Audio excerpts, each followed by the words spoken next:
My earliest memory of growing up would be of probably my granddad, who passed away when I was 5. So lots of my memories are from him. So like he bought books for us to read, sitting on his knee, and I remember I'd play like nurse or doctor and always check up on him.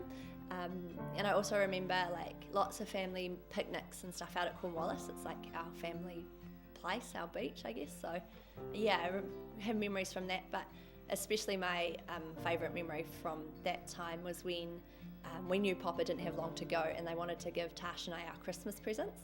And so I remember Gargs and Papa, my mum's parents, wrapping our bikes in sheets and having them on the back deck and going out and getting them. And so yeah, that's probably my earliest memory. I was born at National Women's Hospital just in Auckland and grew up in West Auckland my whole life, and I've been really blessed. My parents are Salvation Army people, and my grandparents have been, and so raised in the faith, raised in the Salvation Army. Glen Eden's been my church since I was about 5 or 6, I think I was when we came here. And I've got 2 younger sisters, Natasha and Brooke. So yeah, living in West Auckland, going to Green Bay High, and kind of just grew up in this area, in the faith, I guess. So for us, the series is a bit about where there was darkness, there's now life. And so the biggest part of my testimony on that theme would be when I was kind of 15 and I had some rough stuff go down, and just had a really tough year at school, and with Mum being a bit unwell at the time and stuff, and it all just kind of compiled on me. And I ended up at the end of that year being diagnosed with clinical depression and anorexia. Yeah, I struggled with eating disorder, had anorexia, and I self-harmed and was really suicidal for a while, all kind of while still serving at church and having to wear this mask of everything's good and I'm perfect, and my family was perfect. And as part of church, I was in serving children's ministry. I ran the little kids stuff at that point, and so it was this, I shouldn't be depressed, I shouldn't feel like this, Christians don't get depression. So a lot of guilt, a lot of shame, and I felt I had to be perfect, and I wasn't. I had an amazing family who supported me and got some counselling and stuff, and finally I heard about a place that was called Mercy Ministries. It's now called A Girl Called Hope, which is a residential care program for young women struggling with that kind of stuff. So yeah, I applied for A Girl Called Hope and was accepted, and so that was my year 13, my 7th form year of school.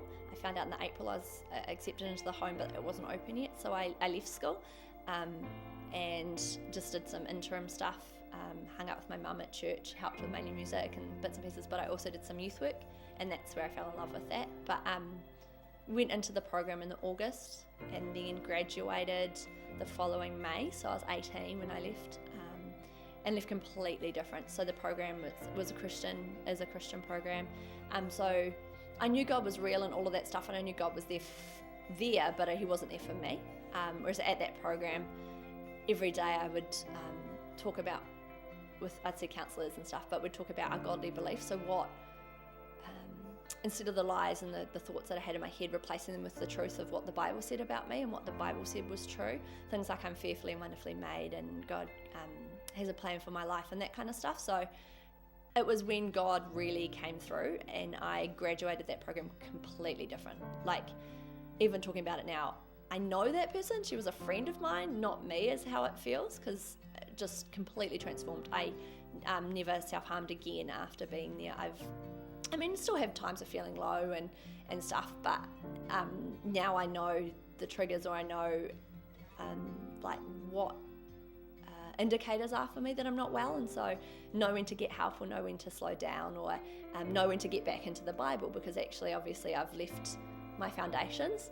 So I think for me that was my ultimate, there was death and now there's life, was that bad stuff, and actually what God has done through that is pretty huge. So I left A Girl Called Hope and had a job waiting for me in youth work, which I never thought ever I'd be a youth worker. It wasn't the plan. I was offered a target to be a dietitian, but instead God brought across my path this youth work stuff, and so I ran school programs and after school programs and holiday programs and stuff for the Salvation Army's community ministries, and adored it.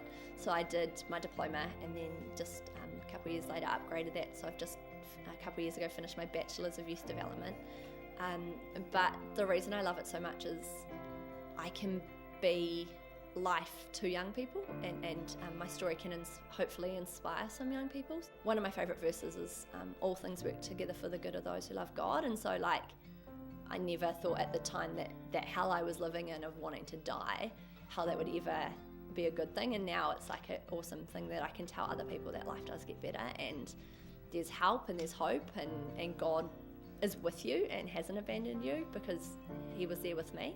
So yeah, it's because of what I've been through. I wouldn't wish it on anyone. It was hard, it was awful, I wouldn't want to do it again, but God can use even the most broken and awful parts of our lives to bring hope and healing to others. So I guess that's exciting.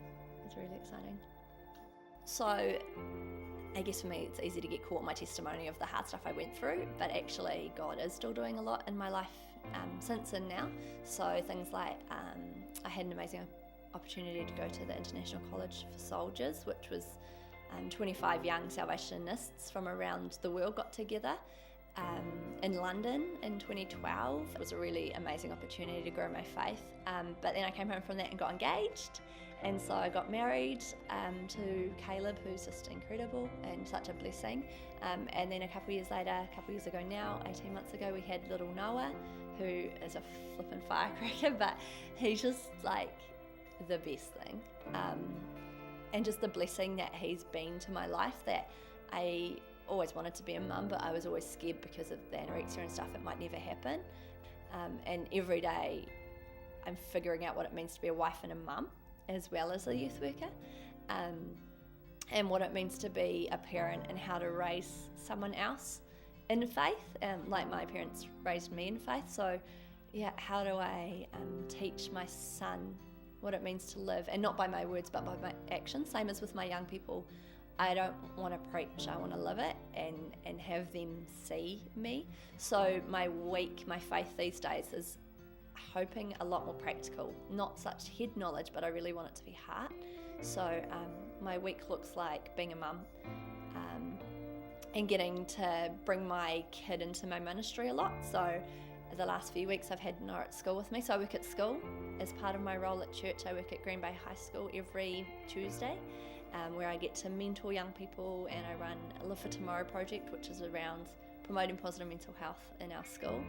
The girls are amazing and run projects and campaigns to get people talking or make school a happy place to be, which is really special because I went to Green Bay and I get to work along side colleagues now who were my deans at the time when I was really struggling, and to now be a pioneer of positive mental health when I was in such a negative space at school was just really cool. And it's really cool to get to bring my kid along in that, and the teenagers love Noah, so it's pretty fun. My faith has gone from a lot more of just coming on the Sunday and singing the songs and saying the words to what does this look like on a Wednesday night when my kid won't go to sleep and I'm really frustrated? What does this look like on a Tuesday morning with a teenage girl who's feeling suicidal? What does this look like, Friday staff meeting? It's not just Sundays, which is cool. Being a mum has brought out the good and the bad in my own self, and I've learned a lot already, and I'm just like, oh my gosh, what else am I going to learn as he gets older and he's a teenager and stuff? But that God is with me in the day-to-day as well as the big stuff. But that God's not done and that God's good, I think, is where I'm at in terms of my faith in God at the moment, and just trusting him with the next step. I don't know what it looks like, I don't know what's coming, but God does, and I can rest in that and rest in him and just kind of do today, and the lessons I learned today I know will prepare me for tomorrow. So that's, I think, where my faith is at right now.